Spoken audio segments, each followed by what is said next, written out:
McNally, also known as Hurricane A, sports talking it on Twitter. What's up, guys? Not much, Sherm. What's up with you?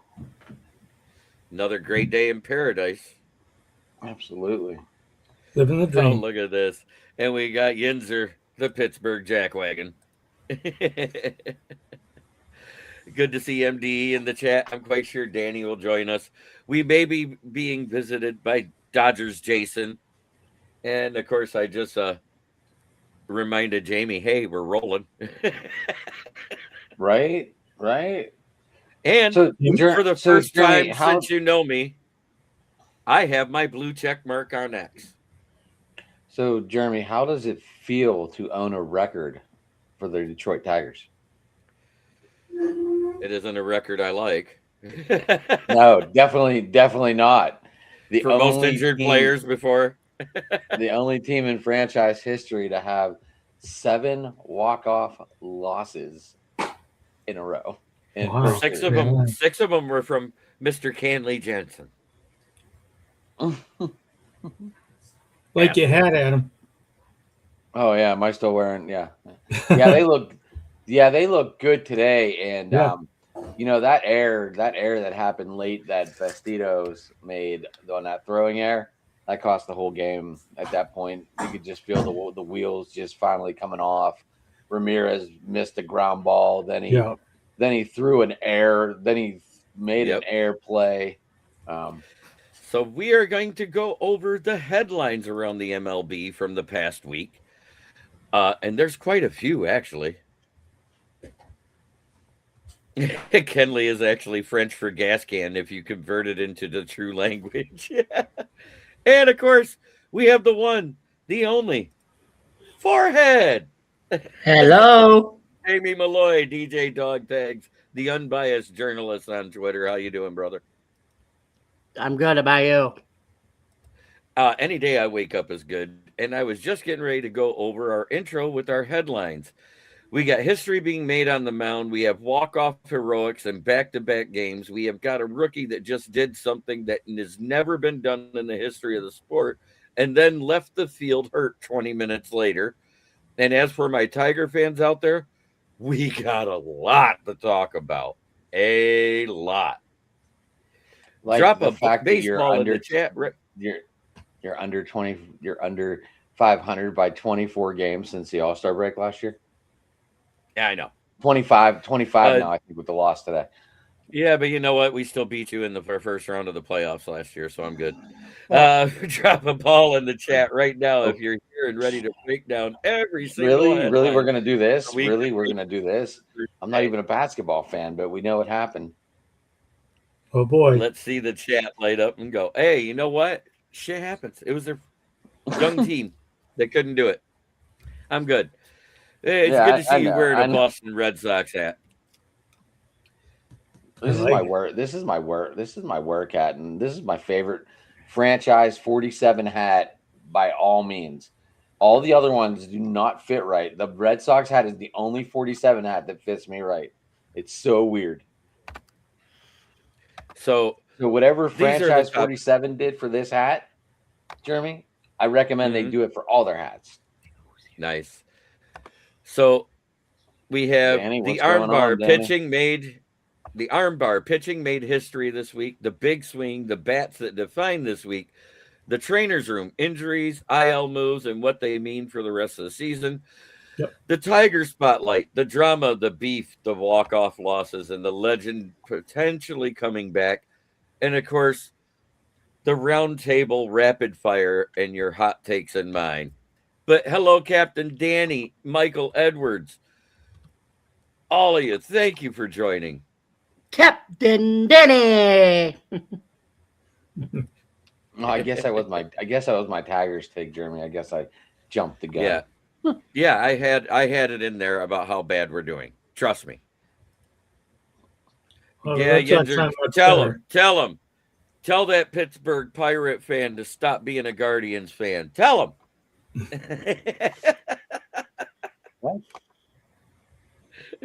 He says, I hate all Ohio teams. Yinzer, I don't care. I have a camp, and I grew up drinking beer, watching listening to the Indians on the radio because I couldn't listen to Pirate games where I was up at camp. So that's why I'm an Indians fan. Just to let everyone know, I'm still a huge Pirate fan. But yes, I am an Indian. Yeah. Oh, they beat Orlando. That's who did Tristan beats in the first round. Yeah, I was trying to look. Yeah. All right, C. So I had to get the there. Tigers head on. I was tired of blinding myself off my screen. 3. Oh, never mind. So let's get into it. We're going to talk about segment 2 right now. The armbar, 100 miles an hour, pitching made history this week. Yeah. You guys know who I'm talking about? Jacob Mizorowski. More than him. Oh, yeah. Fuentes? Someone mute Paul. Fuentes? I need to start with the Fuentes? reason. Jason Mizorowski just did something that literally has never happened in the StatCast era ever in the history of pitch tracking in Major League Baseball. This man threw 57 pitches at 100 miles per hour in or more in a single outing. 57. Yeah. He Not had even close. 103.6 on the gun. That game, it was first to 100 strikeouts this season, I believe, which surprised me because, but this guy he's incredible. I'm just afraid that, we're going to hear, his elbow, But do you know what many... makes it? Here's what makes it more insane. He's not just a guy rearing back and throwing gas and people are swinging at bad pitches. He's locating it. He's sequencing. He is a legitimate closer operating at a level we have not seen before in the modern era of baseball. Is this the guy with the sinker at 99 miles an hour too? Yes. Yeah, he's incredible. That's freaking insane. I was like, what the fuck? Real talk. Where does Jacob Mizorowski rank right now among the elite closers in baseball? Give me a name he compares to, past or present, in the chat right now. Aroldis Chapman. Closers When or he was starters? In his prime, Closers. yeah. Why? You just said he threw 57 pitches. Yeah, he's a starter. He's Why are we closing comparing people him to out. closers? I think that's what they're talking about is the way he's closing people out. Yeah. I mean, Skeens, What? right up there with Skeens, right up there with Garrett Mason Cole. Miller. And Scooble Mason, when he's healthy. Scooble. He does it. Yep. Scooble does it too.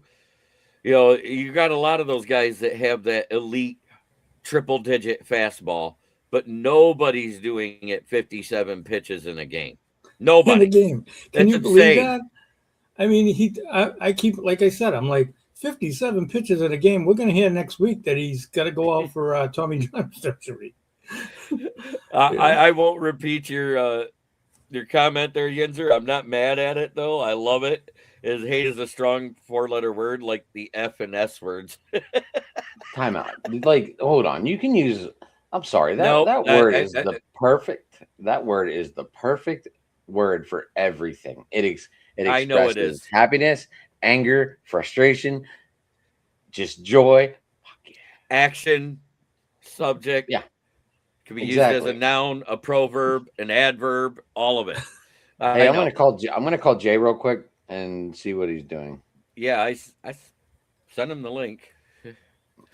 How do I mute myself? Actually, down there, Down the your little bottom. microphone. SGA for 2. The what? Hmm? What little microphone, Germ? Or Down just the take me bottom. out, dude. Or just take me out for a minute. Here, there we go. Gotcha. There you go.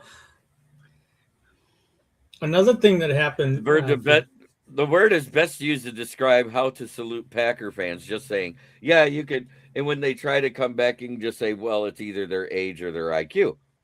But anyways, I will take a fastball pitcher to hit off of than someone that can make a ball move during the entire delivery. People make too much out of a guy that can throw over. Yeah, like Greg Maddox. I agree, Danny. Greg No, Maddox is a I master. understand, but right now they're not hitting it is the problem. And Yeah. now let's go on to Pittsburgh. Yeah, While but he's over there unfortunately, Danny, though, we don't have pitchers like Greg Maddox anymore. They're all doing the 100 miles an hour thing. That's the way it is. Yeah. And there's about, what, 20 of them that hit the triple digits in the NFL right now with all 30 teams combined. It's still not common when you're talking about 5 and 6 man rotations. You're talking 1/5 of the league can do it. Now the league average, though, is probably like 95 right now, though. That's the difference. Yeah, that's normal. Is that what you're saying? Which Is that used to be your like way of 90, saying you were done? Jamie. What So are we now- doing about Pittsburgh? So now let's pivot to Pittsburgh. Paul Skeens, the man turned 24 years old this week and celebrated by striking out 10 Chicago Cubs hitters the day before his birthday. 10. Listen, I learned we're all like Livy Dunn when someone hits a home run off that man. And I was more excited about anything in this world. Because speaking of that favorite word right there, if you watched whenever Springer hit the home run, she was like, fuck. What She was the dropping fuck? it. And I was just like, wait, I had the same reaction. I was so excited. I was just like, wow, she's just like us. I love it. That's So just put here's me what like I on want a whole the- new level. I know, Jeremy. Here's what I want the round table to think about. Skeens is 23 years old. He's striking out elite lineups at will, and he has a fastball, what is that? I think it's more of a sinker combination that hitters genuinely confused at the plate by.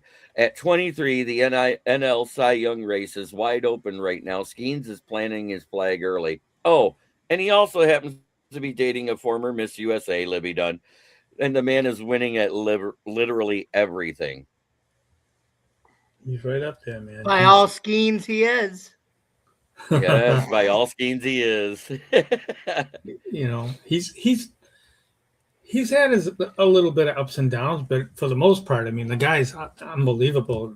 You can count. I mean, put him out there every fourth or fifth day. You can count on him.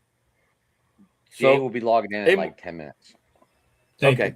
And we're not even done with the arms. Jared Jones, the Pittsburgh's other guy, made his first start since 2024, came out the tunnel and threw 9 straight fastballs at 100 miles per hour. 9 in a row on his first day back on a major league mound in over a year. This is not a comeback story. This is a statement. Yeah. All right, Kim Kardashian. He's ready. Jared Jones. Hey, I said it's not a comeback. Anyway, Jeremy, just to let you know, Jared, I am not. I mean, he's a great pitcher, probably a great person, but you know, he's always 500, and I'm not completely sold. He was down in Indianapolis. He did give up three runs in 5 innings to the AAA boys down there. He only threw 76 pitches. I think that's what they're going to keep him around for a couple more starts. But he did look good until he got through the lineup. Then all of a sudden they started hitting him. And all of a sudden he gave up 5 runs and he took the loss. I mean, Rich is way more sold on Jared Jones than I am. I am too. not.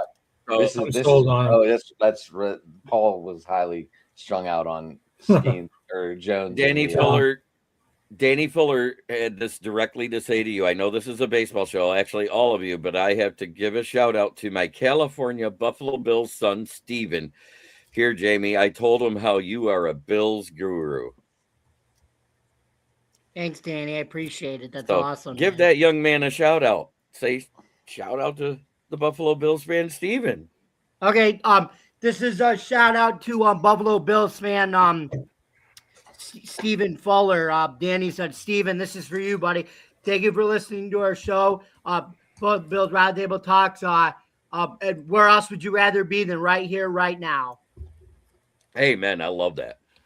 And I'm going to throw this out there there's- as the producer. If this kid wants to come on anytime and talk with Jamie on Tuesday nights, him and Joe do a Buffalo show whenever football kicks back in. So, Danny, if you want to let him know and he wants to be a guest, let Jamie know. So we also had Jared Jones for the Astros throw a no-hitter. Jared Jones, So pitcher. There's two of them. And again, no, Jared Jones. He threw a no-hitter versus the Astros, right? Who? Jared Jones, your guy. When? The same day that he threw the 9 straight 100-mile-an-hour pitches. Said he threw a new no-hitter while he was on the mound.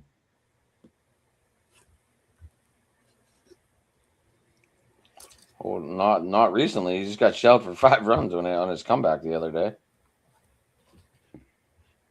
They're saying it was a. Oh, and then this week the Houston Astros had a combined no-hitter this week in 2026. Astros being relevant again is either a great story or the most Houston thing that has ever happened. Let the chat decide. I'm going to say it's the most Houston thing ever because they've been so injured and struggling most of the season. For them to have a combined no-hitter in the first third of the season at the end of it is kind of crazy. Did anyone else find this crazy? I know we're doing baseball talk, that the Astros finally won a game in Wrigley Field for the first time since 2015. I didn't know that. I didn't know that at all. I thought that was crazy. It is crazy. And then why naturally this conversation came up because they did win last weekend in Chicago finally. Yinzer's But way I found too full that of to be- hate. So I hate all. let's Texas talk about the Astros no hitter now. So the Astros no hitter was 3 guys combined, right? First no hitter since 2024, September 2024. That Aimee guy, 6 innings, he got the win. They had the Steve Okert 1 scoreless inning in the 7th, and a guy by the name of I've never heard of, and I know all the ball players, Alimber Santa. It was a rookie, closed out 2 innings in his first major league debut. Pretty special game. So this was absolutely an elite week for pitching for the teams that have been doing well overall. Oh, But yeah. the bats had some moments too, which is going to bring us to segment 3. Hey, where's it at? There it is.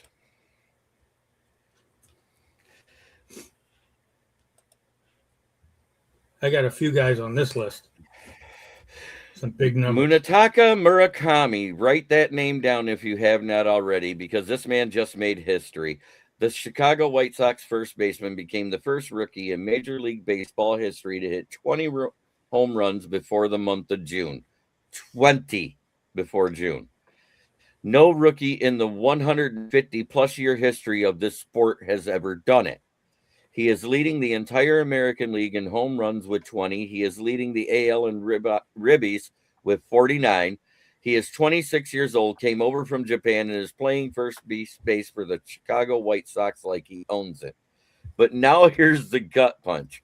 Right after making that history, Murakami left Friday's game against Detroit with a right hamstring strain and is headed to the 10-day IL. Yep. The bad part is, after the MRI, the GM actually came out and said it looks like he won't be back for 6 to 8 weeks. And this guy was probably well on his way to be the American League Rookie of the Year. Yeah, that's way too bad. That's really too bad, huh? It's kind of like Cal Riley of the Seattle Mariners, who was on his way to be Rookie of the Year, and then he's got an oblique strain and going to miss 4 weeks. It's crazy. Yeah, it is.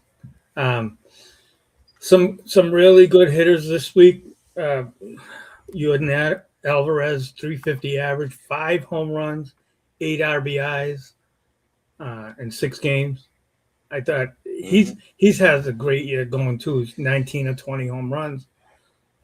He's often hurt, but this year he's been pretty damn good, and you watch out for him for MVP.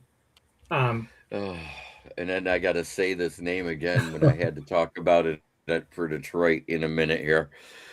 I hate the fact that this is actually a subject, but go ahead, Boston Paul. No, that's fine. Couple other guys, Corbin Carroll, got 400 batting average this week, 1.226 OPS, 4 triples, 2 homers, 11 game span with 8 triples. Okay, 11 game span being some last week, and most of this week. Yeah. Some really, really good hitting going on right now. Marte, Ketel Marte, the second baseman, Arizona, Mhm. 536 batting average, 7 extra base hits, 12 RBIs in 7 games. You got some good hitting, some good pitching too. Getting back to the pitching a little bit, Sanchez, Phillies, 41 and a half scoreless innings, most in a 115-year Phillies record previously held by Grover Cleveland Alexander. So he's been pitching great. Ty Detmers became the 14th pitcher in Major League history to record 14 plus strikeouts with no walks and 1 or fewer hits in a single game. Some special moments this week with players going on. Oh, yeah. There has been some special moments. And here's another one. That last game where Baltimore beat us before we went on to play the Angels. A guy with a 190 batting average in the final inning with 2 men on hit a 3-run shot, Colton Cowser. And no big deal. Okay, he caught fire. The pitcher, Kenley Jansen, threw back-to-back sinkers in the exact same location at the exact same speed down the middle of the plate on an 0-2 count. So you noticed that too, huh, Jeremy? Yes, I did. So you want to know what? He backed it up. The very next game, he hits another walk-off homer. Yeah, that's special. And now his average is over 200. His OPS is jumping. All due to Kenley Jansen being an idiot. Gave him the confidence that he could hit a home run because he had never hit a home run in his career yet, and he was batting 190. And as soon as he hit it, because he hadn't been up long, he jumped to a 205 average above the Mendoza line. He's starting to heat up now. He should be pretty good this year. The Orioles are quietly building something really dangerous in the AL East. Cowser going back-to-back walk-offs. Gunnar Henderson slashing 412 over his last 8 games. And this Baltimore lineup has not even fully hit its stride yet. That's because how underrated are they? That was a huge boost to that team. Rushman getting off the DL. He's a spark plug. He really is a spark plug. So how underrated are the Baltimore Orioles right now? Well, they are because they underperform, and now they're performing like they're starting to perform like they should. There's a lot of talent on that team. Well, yeah, there's a lot of talent on that team, and they started out in the basement, which a certain team that replaced them. Yeah, we won't talk about it. No, we can't. Didn't hurt that Rushman went straight on the IL as soon as the season started. Yeah, that killed him. So if this trend continues, because over the last 2 weeks, they've only lost 2 games. If this trend if they continue this type of winning at this clip, are they going to become an AL pennant contender? They can. They have I'm a not lot saying of talent. they are. I'm saying can they? Yeah, they can. I think they can. They have enough talent. They should. If they don't, it's a travesty. Oh, look at this. We got Jason.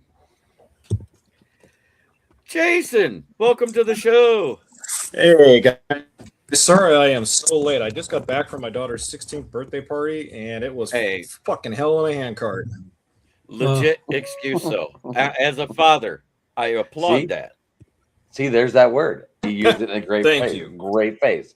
We had this conversation earlier. Yeah, I know. But anyways. Yes, we did. Yes, we did. Jay, I thought I'd see you like eating one of your sandwiches from your sandwich rings. So the training room I stuffed has my been... I stuffed my pie hole at the party, so I'm fine. Hey, there we go. So the trainer's room is getting busy with all the IL stuff going around the league. I just mentioned Murakama and how he's probably going to miss 6 to 8 weeks with his grade 2 hamstring tear after the MRI came out. MDE says, congrats, Jason. Oh, thank you very much. Thank you very much. But there's a lot of injuries going around, and it's not just the Tigers. Nope.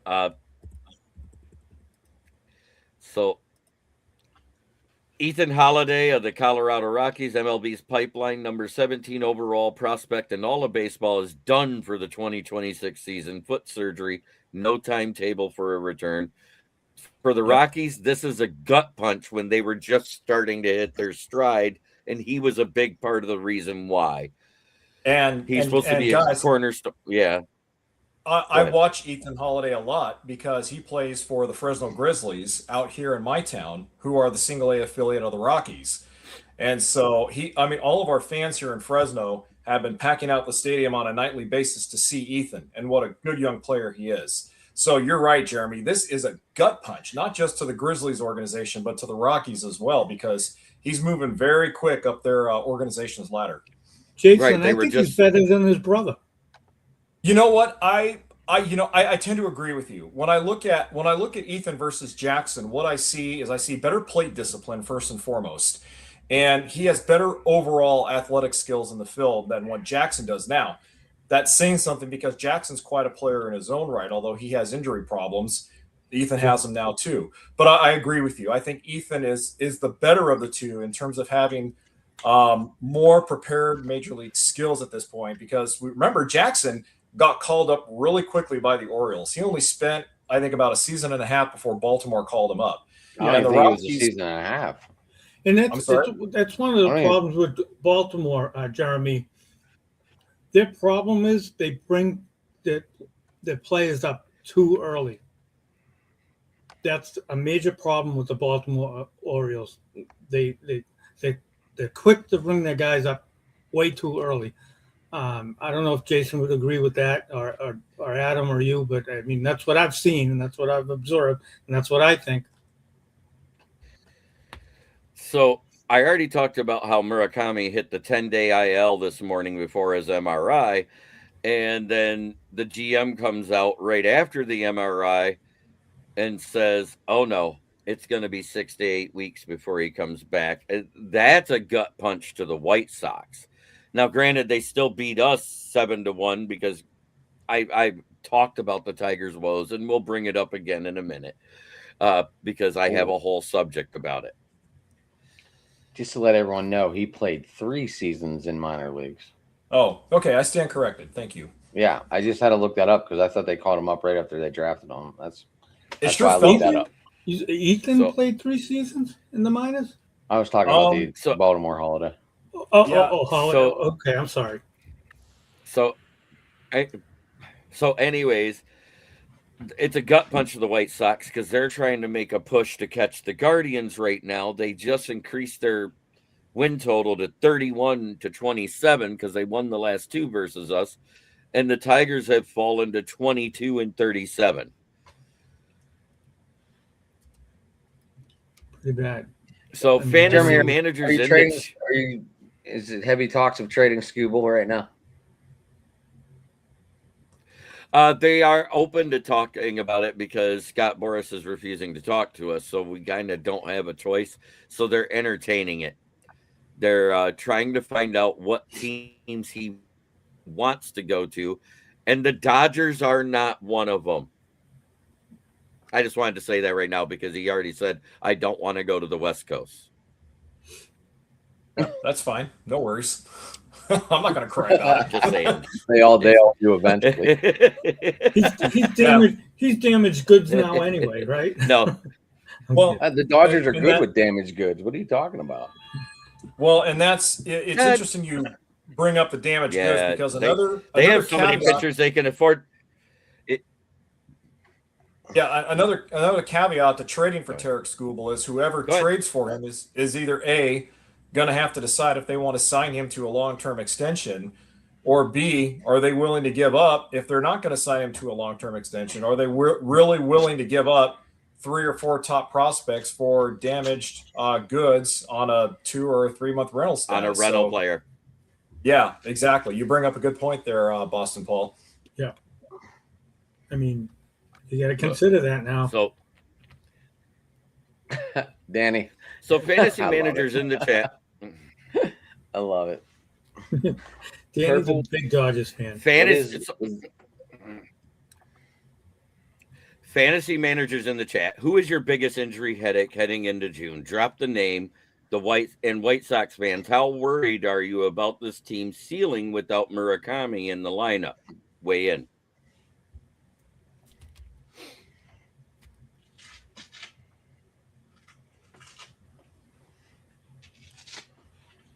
I think that's going to be a huge loss to the White Sox.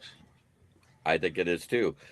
Against better teams, he's really their only consistent hitter right now. Everybody else is okay. He's the one that's pushing them out of that 3-hole. And without him, they don't have that kind of power in their lineup. Yep, I mean, and he's leading the American League. Yeah, and he was bringing fans back to the South Side. I mean, it felt good to see U.S. Cellular Field getting packed with White Sox fans again. So, I don't know. Sorry, I would say, how long has it been since we saw that? Wasn't it the last time when they made it to the playoffs to lose to the Royals? Yeah, and then 2005 when they won the World Series. Right. That was before that. I'm talking about the last time was when the Kansas City Royals, I think that was 2015, and then before that was 2005 when they won it? Yep, exactly. Exactly. Biggest fantasy headache injury, Josh Hader and Edwin Diaz at the start of the year. Both of them over half of my teams has crippled me. For me, Max Fried. Big one. Guy was dominating, misses for 10 days, comes back, and I think they brought him back too early. I have like 5 shares of him in 5 different leagues, and terrible. It's a killer. Yeah, and Mai's getting hurt again, re-injuring his groin injury that he just came back from because, once again, they brought him back too early because Scooble was out. That's a knee-jerk reaction is what that is. And that's as much on started Scott doing Harris. Great too, Jeremy. He started doing really good, Yeah, he went 4 innings, 6 strikeouts in his first time out. And his second time out. The first time out, he went like 5 1/3 scoreless. Yeah. Our bullpen is atrocious. And when I get to it, I'll talk about it when I get to my Tigers segment. I don't want to get too far into it. But yeah, Mize is hurting me and my fantasy team too, because right now, all I got is Yoshimoto as an ace until I get this trade with you done. Boston Paul. I mean, Boston Paul's been trying to give away his whole team all week. Hey, I take action. I don't sit on my team. I take action and make it better. Yes, Oh, Kenley getting hurt was a score. party. MDE said it right here. Kenley Jansen getting hurt should be a party and a national holiday celebrations with free beer and for any sucker with them on their team. Him getting hurt and off your team is a bonus gift from the gods. Actually, Jeremy, you know who got hurt for the Tigers? A pitcher that I thought was kind of a bummer that he got hurt. Brian Herter. He's a really good pitcher. Oh, Brian Herter, left-handed pitcher. He was a nice nice left-handed mid reliever, which helped us out against in the American League. It's a lot of right-handed batting orders, and right-handers for some reason seem to struggle a lot with left-handers, especially in the mid relief role. So yes, it does hurt us because he was one of the few with an ERA under 7. God help us. Tyler Horton is okay, but we're going to have to use him as a starter. Drew Anderson was starting to look like a good mid reliever, and he was coming to form. His last 4 games, he's threw a third of his pitches at 97 miles an hour, which he never did that in his career. Yeah. Jason has a question up there on the board. Yep. Yeah, he says, it looks like Danny says he's interested in my take. I don't think the Dodgers have hurt one bit losing Edwin Diaz, just my opinion. Danny, you're spot on with that. For a change, the Dodgers bullpen is actually good. But for fantasy baseball, it's killing people, is what I'm getting at, is what we were getting at. Yeah. That was a fantasy baseball question. Yeah. Oh, I'm sorry. I don't play fantasy baseball anymore. But yeah, you're right. Fantasy owners were really set on Edwin Diaz, and his injury definitely not only shuffled a lot of fantasy lineups, pissed off a lot of owners, but this is why I wasn't excited about the Diaz signing to begin with, because I knew this was going to happen. I knew this was going to happen, and something else that's going to make fantasy owners even a lot more angry is when Diaz is slated to come off the injured list, which at this point is probably late August at the earliest. MLB still has not decided on what they're going to do about this supposed cockfighting thing down in Puerto Rico, which is illegal.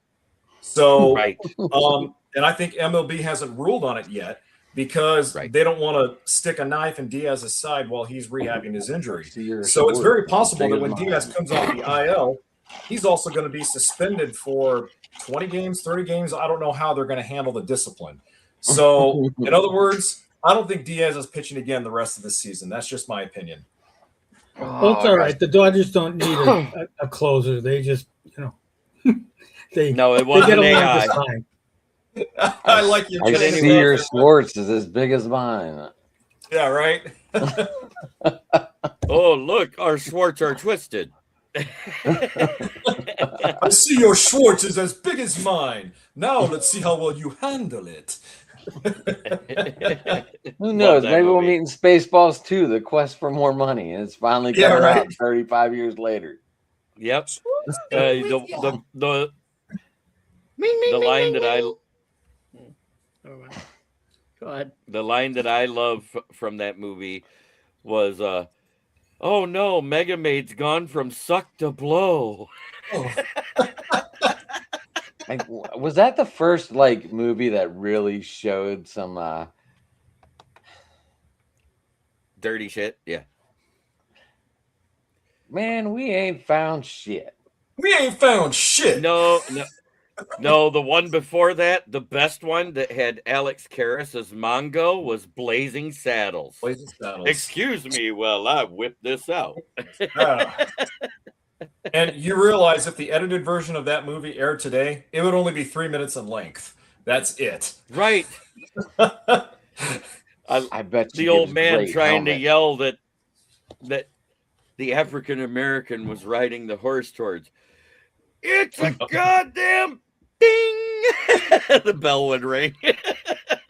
1, 2, Now 3, for my 4, next 5. impersonation, Jesse Owens. Don't y'all sing any of them good colored songs? Remember that? Yes. All right, back on the baseball talk now. Yes, yes. And We're now talking we're about to Spaceballs. now we're gonna go to the subject that I don't want to talk about, but Adam loves it. Yinzer, you just heard me say that 1, 2, 3, 4, 5. You just heard me say that. The I don't beef, love the it, Jeremy. bleeding, I don't and love it. yeah, you love the fact we're failing. Come on now, you're a Guardians fan, you have to. But anyways, I mean- the lifeline.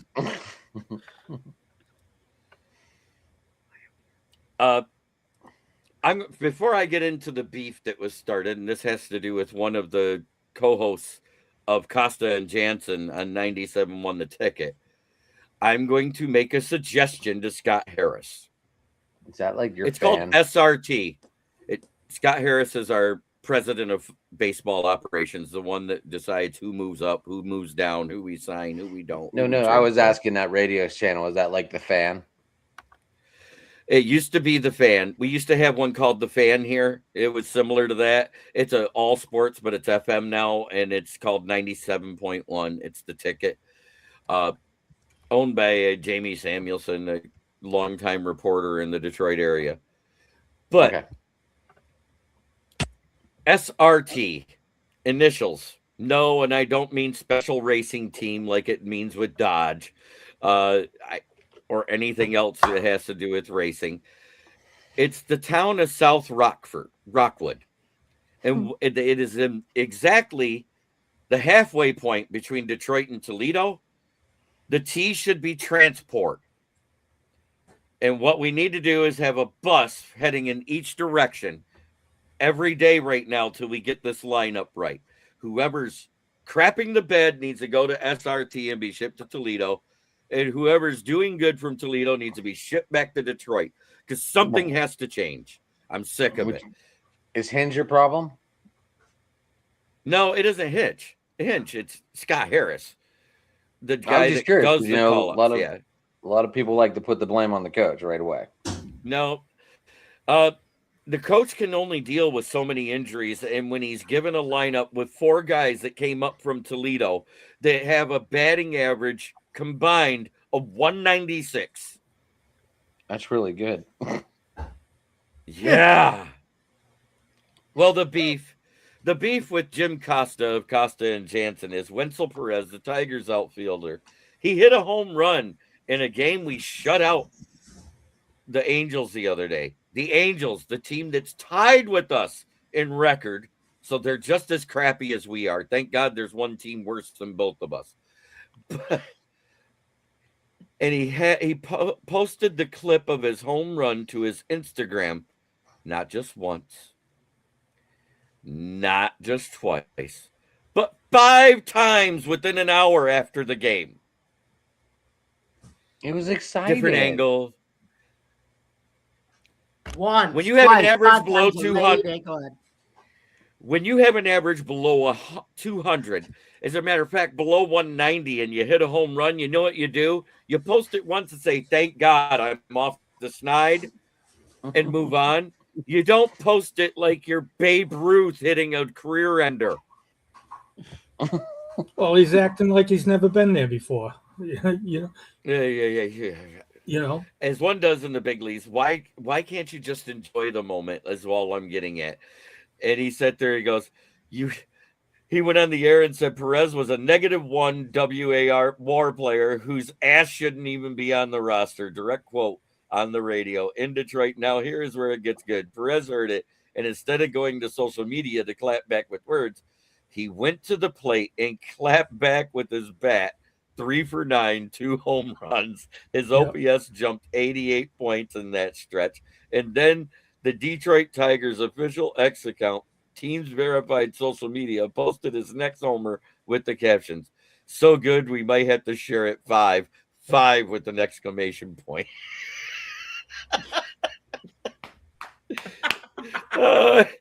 So I think that's hilarious. I think that's hilarious. But That is hilarious. Skubal is actually pitched his second simulated game at the rehab facility in Toledo and is about to come up. Justin Verlander did 66 pitches in a 5-inning simulated game where he actually topped out at 95 miles an hour. He's close to coming back. Jackson Jobe is finally pitching simulated games at the rehab assignment in Toledo. Jeff Miller, the rookie prospect that was tearing it up for Toledo, just got off the DL and he's doing simulated pitching. So there is some hope coming up. And that's where I'm saying maybe the bleeding will stop because Skubal's actually pitching. Can one guy really save this team, Jeremy? No, but I'm going to give you about 4 names that we should ship down and ship up. Wenzel Perez being one of them. Yes, his bat finally woke up, but I trust it less than I trust Dirty Depends. I'm just saying. Yeah.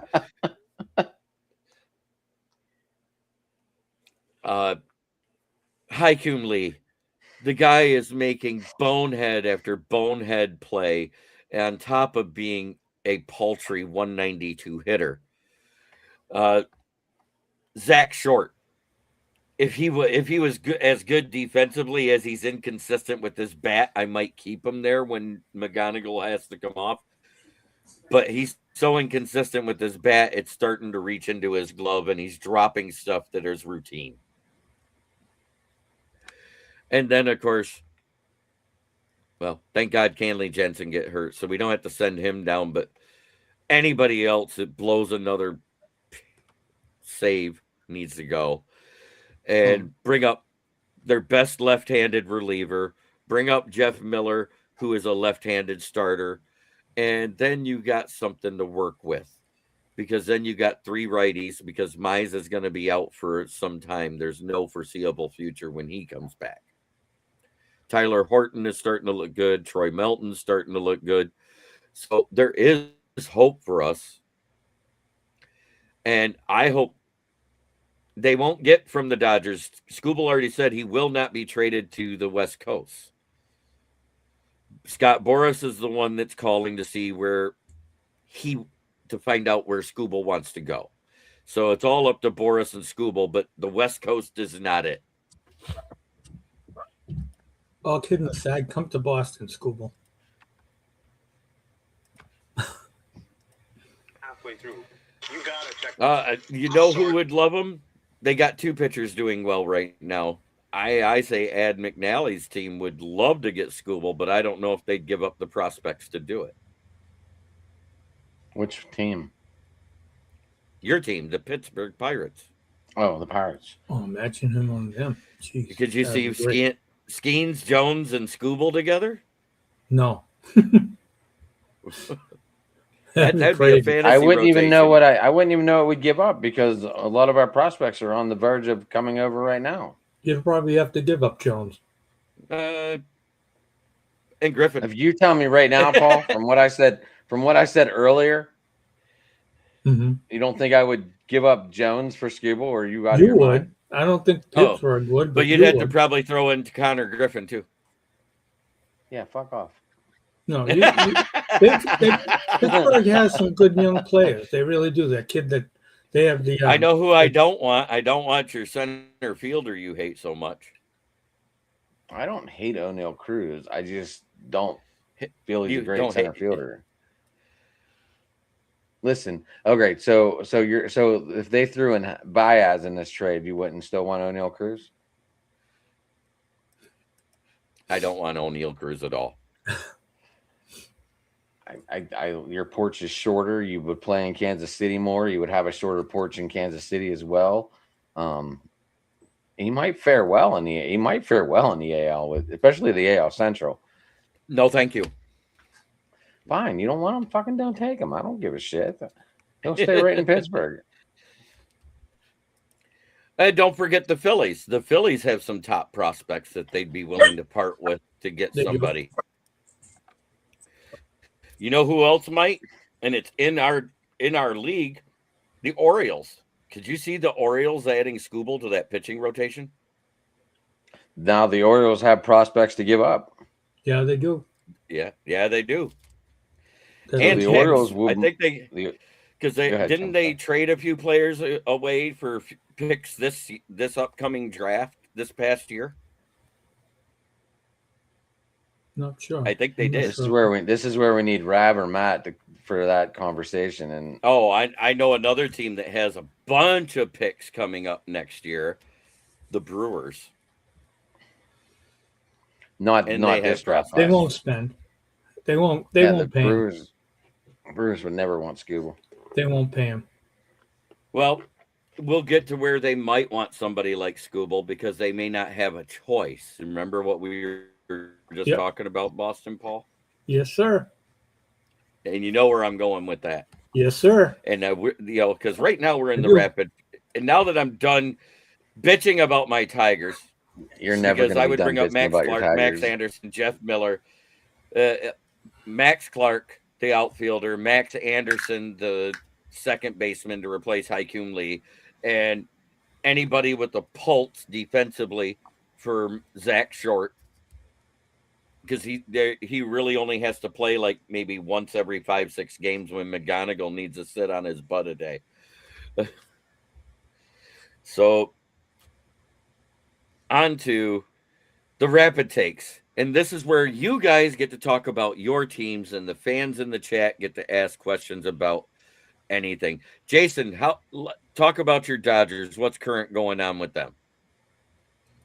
Yeah, so right now there's a lot of moving parts with the Dodgers. We've had a lot of guys go on the injured list. We have a lot of guys who are still on the IL. We have a lot of guys who have been activated.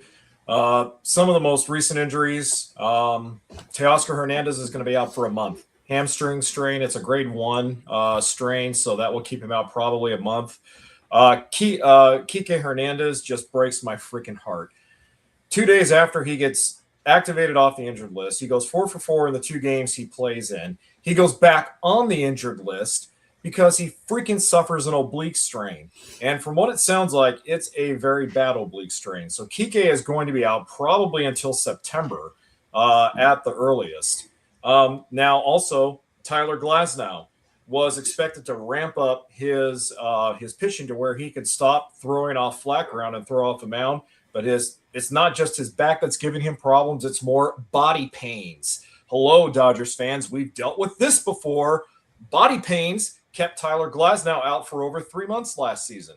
And lest I say, Blake Snell was transferred to the 60-day IL yesterday, which does not bode well because he had the Scooble scope. And when he had it done, everybody in Dodger land, well, almost everybody, was saying, yippee! All right, Snell's going to be back by the end of June.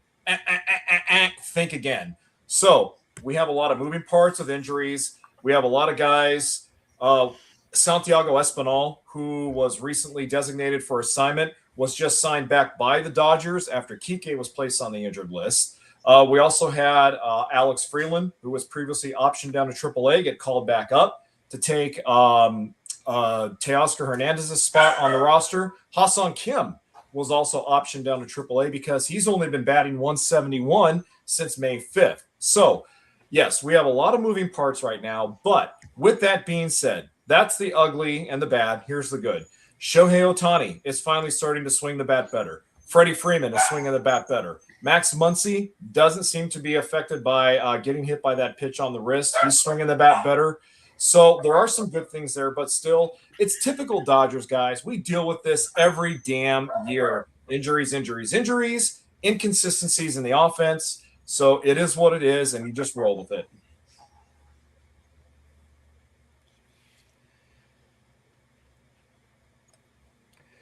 All right, Boston Paul, let's hear about your Red Sox. How good are they doing right now?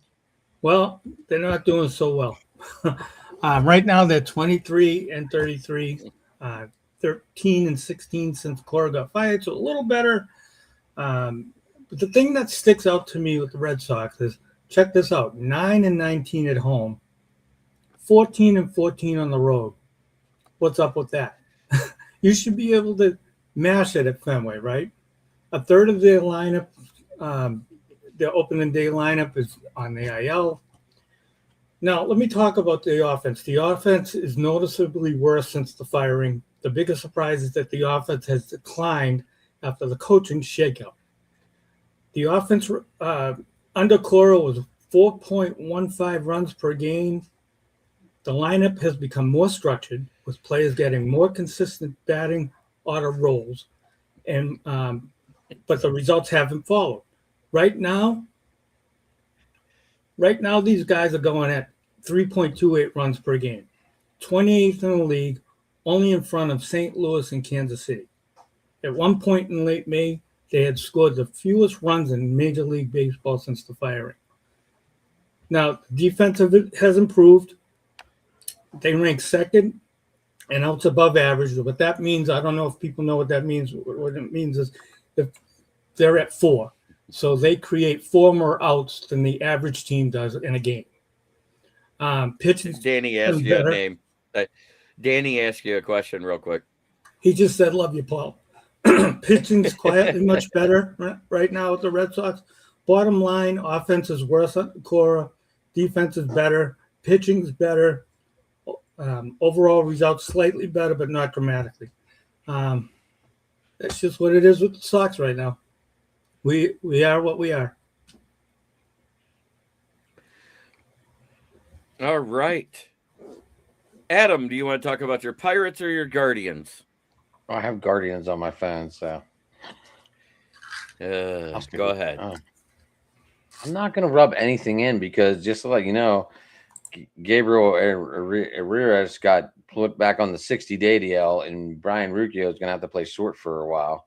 And he started making a couple errors today, and hopefully it was just like just a fluke because Ramirez made a couple errors today too. So, and Angel Martinez was caught a fly ball and went into the dugout and never came back out. He is undergoing an MRI either tonight or tomorrow for inflammation in the left foot. But with that Chicago guy out, Jeremy, this opens up the AL Rookie of the Year for sure. For even your guy got a little golden foot in the door now. McGonigal, Chase, the Luther, and Travis Bassana, and also Pedrick, the guy that pitched today, who pitched a good game. What the hell is his name? Shit. Hold on. For who? Parker Messick. Parker Messick. Oh, Parker Messick. I've heard the name. And I don't know how big this is, but Travis Kelce did buy a minority stake into the team today. I had that on the NFL Roundtable Talks. He actually bought it on Tuesday. Oh, was it Tuesday? And now, does that mean all of a sudden, does that mean that girl's going to be coming too? Probably. I made a bold. I took a bold take on this because with somebody with like Taylor Swift's money, more than likely there's going to be a prenuptial agreement before they get married. Anything that is owned prior to marriage stays with who it's with. This might be his way because of her track record of relationships of protecting himself to have an income when she backs out of it. I think this one's going to go for some reason. I think this is a good mix. I don't think it's for show. I think it's been all right. I trust Taylor Swift in a relationship even less than I trust Wenzel Perez batting, which I trust like dirty depends. I don't know. It just feels different. I don't know why. It just feels different from any relationship that we've all heard Taylor Swift in. Right. Okay, Jamie, talk about your Yankees.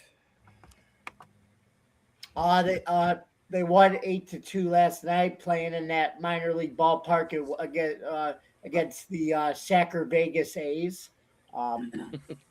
They're gonna be heading out of that place and actually going to the AAA ballpark in June in Vegas. The A's are gonna be until their new stadium's built, so that's exciting. But anyway, in terms of the Yankees, I feel like they put on a good show last night. Carlos Rodon pitched 6 strong innings. I think even with what Max Fried is probably going to be coming back pretty soon. He's on the 15-day disabled list, but it's just crazy. Even with or without him, they could supply a whole MLB worth of pitching, like right now, from their starters to the minor league and even their bullpen. So I do have to say, Busted Paul, thank you, because you spanked the Guardians today 9-1 in their house. That's what I said. I said. All the errors, and there was a lot of errors. I talked about this. They just, the bullpen fell apart a little bit, Jeremy. Like Connor Wong almost hit a home rim, almost hit off the top of the wall. First, it would have been. Who's Wong almost hit a home run? Connor Wong. Oh, it was Connor's Wong. Did he hit a Wong ball off the wall?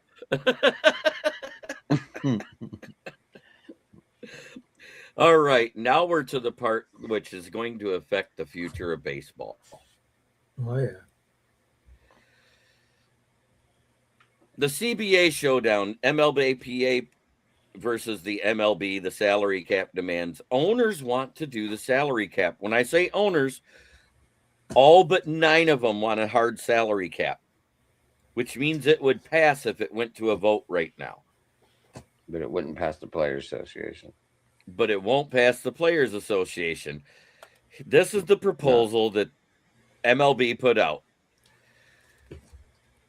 Every 40-man roster, if you're on a major league team, get a minimum salary of $1.5 million beginning in 2027. Expansion of salary arbitration eligibility, enhanced compensation, and contract guarantees for players in salary arbitration.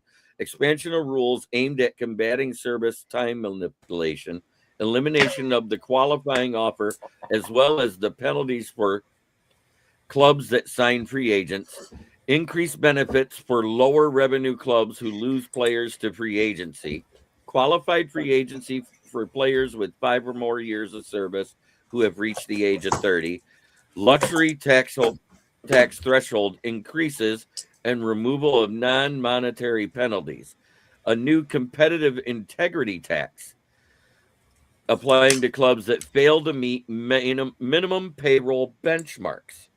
Now, before I give the MLBPA's response to all of this, they have came up with a hard floor and a hard cap ceiling, and it's about a $73 million range. Set 172.2 for the floor, and the So hard cap would be $245.8 million. Would that get rid of the luxury tax? That would eliminate the luxury tax because you'd have a hard cap. But when you look at the salaries around the league, there are 12 teams that don't even come close to the 172.2. The closest, as I mentioned to Boston Paul before everybody showed up, is the Milwaukee Brewers, whose total cap after their what little bit of dead cap they incurred with what they lost or cut this offseason is $141 million. The next team not under the cap is the Kansas City Royals at 185. Yeah. That's the jump there. And the lowest salary cap in the league is the Miami Marlins at $84 million after dead cap. Now, well, I'm just curious, but where's all this money coming from these teams that are well under that much spent? I mean, even the Pirates, we just went over the 100 million and we're excited about it. Right. So, Yeah, is the MLB giving them more money? Or no, it's coming out of they're cutting into the owner's profits as a whole across the league. Here's the thing with the TV revenue and everything that's brought in, every sport owner, regardless of league other than like WNBA or Women's Professional Hockey League, makes approximately 900 million to 1 billion per year. So they're saying, cinch your belts to the cheaper teams. You're going to have to cut back on some of your spending because you're actually going to have to pay people, because they're saying the lowest man on the roster is going to make $1.5 million. Yep. And the MLBPA loves that. What they don't love is the hard cap, because what the hard cap is going to eliminate deferred payments. The deferred payroll. There'll be no more Shohei. There'll be no more of those type of contracts going forward. That's the first thing they should do is get rid of deferred contracts. Was guaranteed money included in this or not? That was all. If you listen, he talked about guarantees and everything else. I said that. I tried. I was trying to listen and process it all, and I just wasn't doing a good job. I'll be honest. I know. So the MLB fired back with this, and Bruce Sutter is one of them that fired back. Yesterday, the MLBPA presented a comprehensive package of proposals designed to improve compensations for players at all levels to incentivize and reward competition on the field. In other words, for the teams that do bad, even with making that payroll,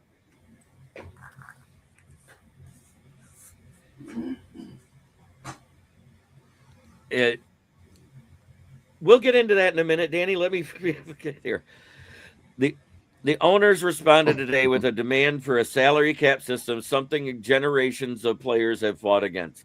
The last time owners made such an explicit push for a cap over 30 years ago led to the longest work stoppage in MLB history. Where I disagree with them, they're saying they're having record viewership. This isn't even as close to the steroid era, and the steroid era was not as good as prior to the work stoppage. We talked about this, Adam. The Nielsen ratings for TV alone was way better prior to the work stoppage. Baseball was dead until the home run derby. Right. Baseball Baseball was was dead. until the steroid era. You're right. I call it I the know. home run derby.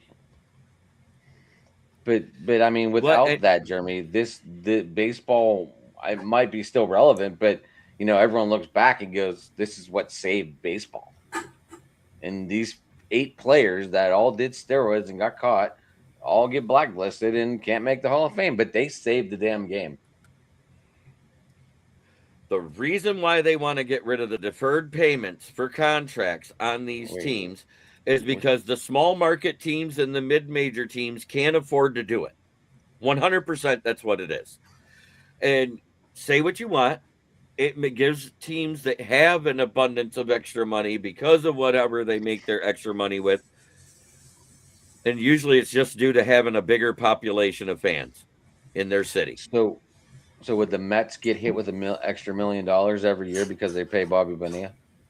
That would be a grandfathered in clause. You know what I'm saying? Because he's retired already. Right. He's not an active player. Yeah. I mean, but still, they still pay $1 million out of their. The Reds are still paying Ken Griffey Jr. The Reds are paying a lot more to Ken Griffey Jr., but Barry Bonds will still get paid a lot longer. Or Bobby Bonilla, I'm sorry. Oh my goodness. Bobby Bonilla, I thought that ended in 2030.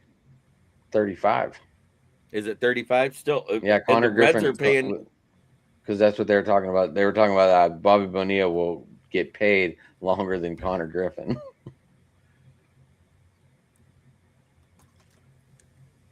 Yeah, I just. Jeremy, what did you thought that say was about funny. Otani? I don't care. At the end of Otani's contract, right? You were telling me earlier. According to what it is, he's making what is it, $2 million per year while he's playing there, Jason? Isn't that what it was? Yeah, around that number. It sounds about right. And then at the end, the way that contract was worded when I saw it, he's due the whole 580 the moment he retires at the end of that contract. Yeah. Yeah, that's what a lot of people are. And this is kind of what irritates me about Shohei's contract is that when he signed the contract, when the Dodgers signed him to that deal, they didn't do a very good job of letting everybody know about how the contract actually works. When he got the, 350, 400, however much he ever got, everyone thought, well, he just got it all up front. Well, no, that's not the case. So, yeah, Shohei is only making about, I think maybe $3.5 million, $4.5 million.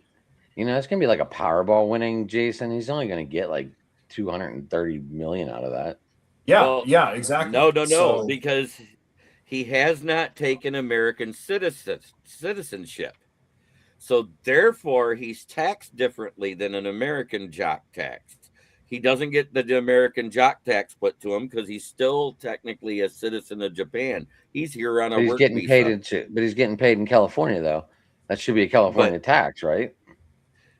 Only if you are an American citizen.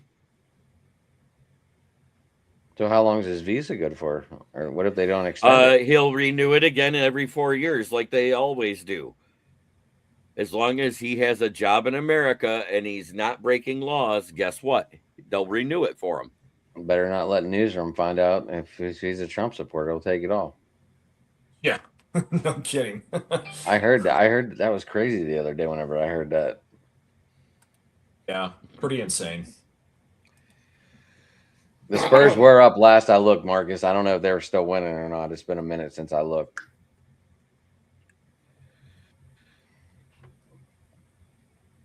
Anyone? The Thunder are 2 points behind in the third quarter as of this point. Oh, they came back a little bit then. Last I looked, the Spurs were up 18 or something. It's 79-77 right now.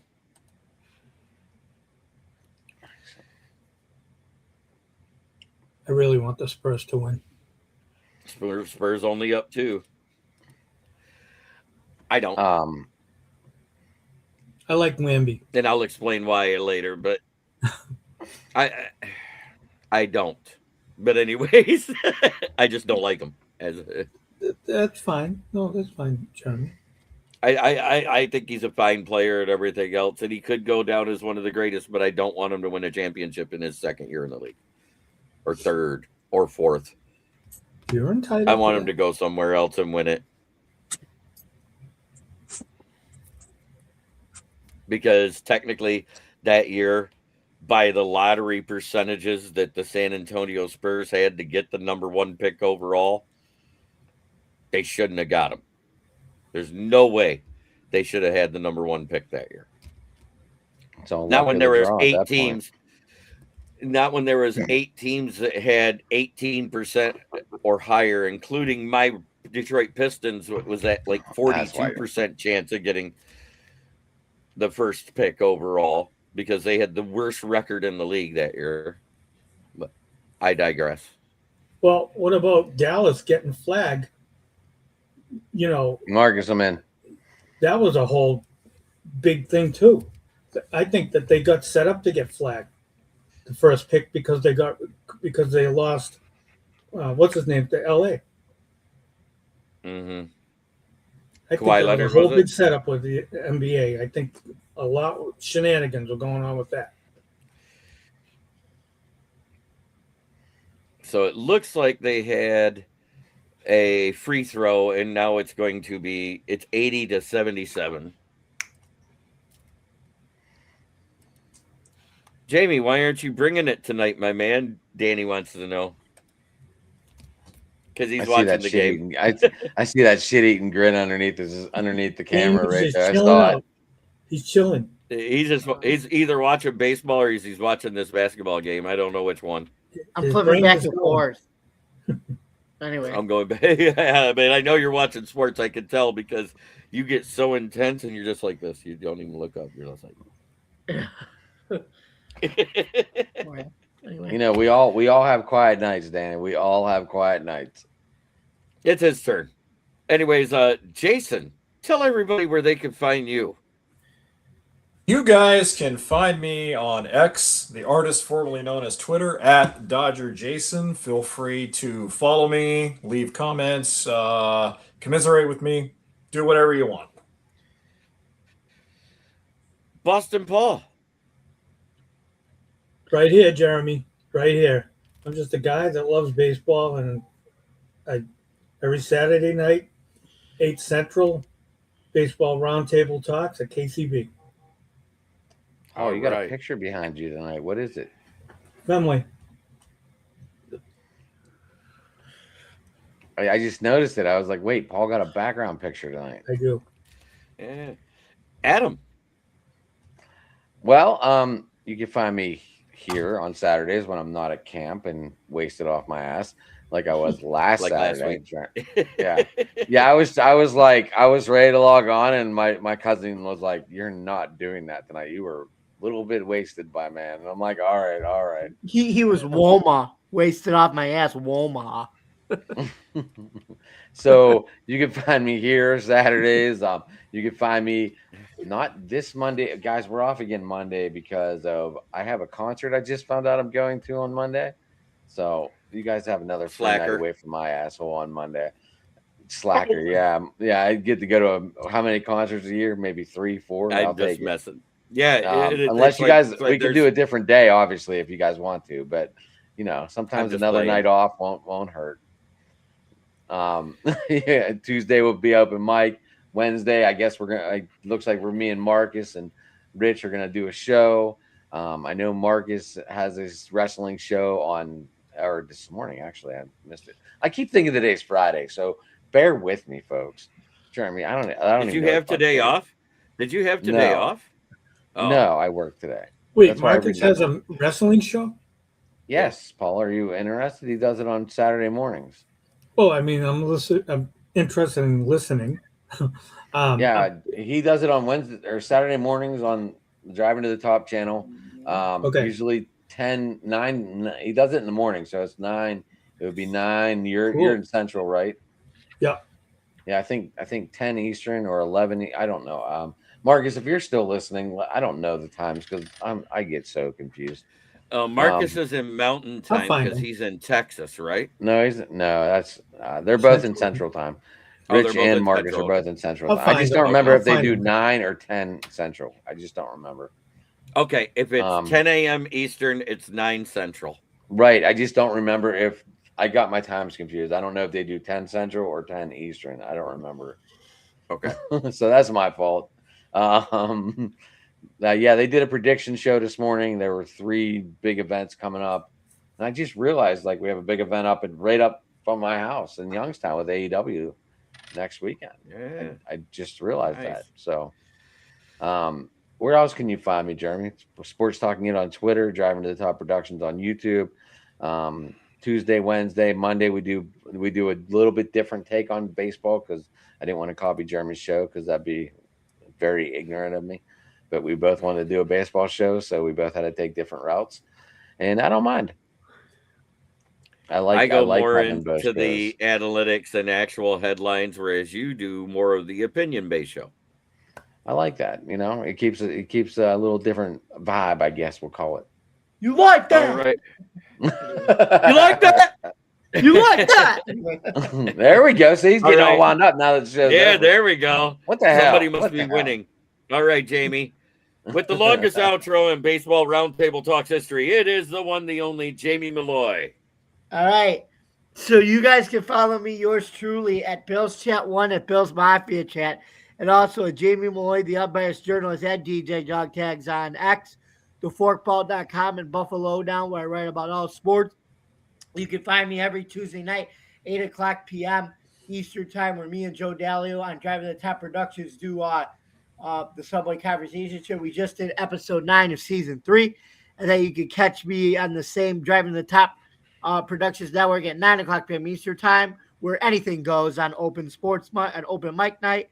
And then Wednesday night here on the KCB Huddle Sports Network, you can find me, Jeremy, and all the crew there for NFL Roundtable Talk. And, of course, every Saturday night, I'm back here with Jeremy, Boston Paul, and whoever else, Adam, and whoever wants to come on to the show, the Baseball Roundtable Talks, they can do that. So thank you guys very much for listening. Don't forget to subscribe to our YouTube channel. Don't forget to like, comment, ring the bell for all notifications. For more content on the KCB Sports Network, you can find us on Roku TV, Amazon TV, Facebook, YouTube, wherever you get your podcasts. For all of us here, I'm Jamie Malloy, and we'll see you next Saturday on the Baseball Roundtable Talks on the KCB Sports Network. Good night, everybody. And as always, that's a wrap here at the Baseball Roundtable Sports on the KCB Sports Network. I have been your host with my good friends Dodger Jason, Boston Paul, Adam McNally, and Jamie Malloy. And we are happy to bring this to you weekly, Saturday nights, 9 p.m. Like, share, follow, and subscribe. And try every day to be a better person than you were the day before. That's the only way to make the world a better place. It starts right here. Yeah. Oh, Jay bugged out. Yeah, he bugged. As soon as I put that Marcus, up. what time are your shows, Marcus, on Saturday for the wrestling? Real quick, before we hit that end button. Yeah, we got Bush Apple. What time is your wrestling show on Saturday mornings? And what's the name of it so Boston Paul can find you? It's on the YouTube. It's on the Driving to the Top YouTube channel. Okay. Drive to the top. Okay. I know what time, Marcus. That's what we're asking for. What time are you recording? Because What time Boston do Paul you wants to go watch. live in the mornings?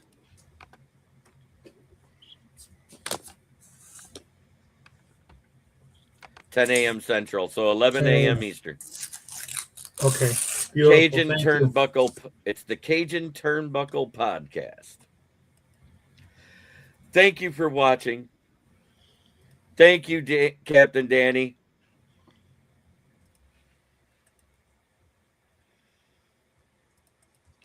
And we are out.